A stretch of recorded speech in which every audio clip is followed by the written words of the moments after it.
Здравейте, аз съм Фики и днес в Новинарник няма да разберете нищо за митичния Издислав. Като цяло няма да разберете нищо.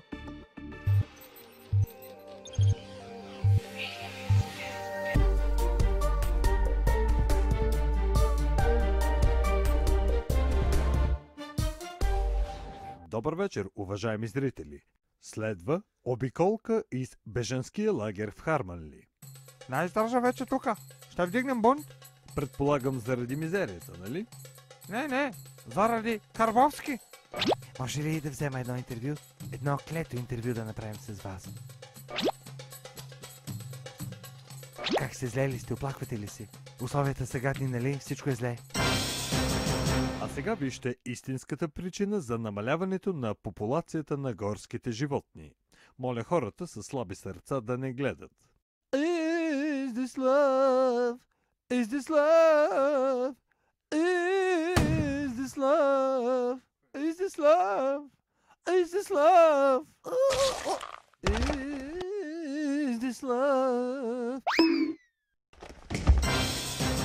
Финал, останете с новата ни рубрика, в която политиците си получават заслуженото.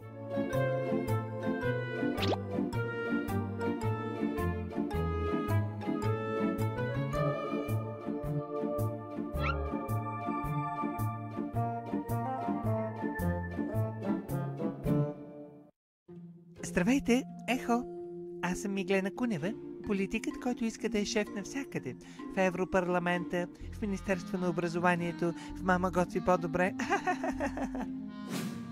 Ехо, пак съм аз.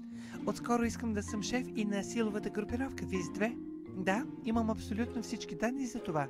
Мога и да ви демонстрирам. Ето, ВИС-1, ВИС-2. Само да ви кажа, че аз като министър на образованието станах известен с това, че разместих азбуката. Ама голяма работа.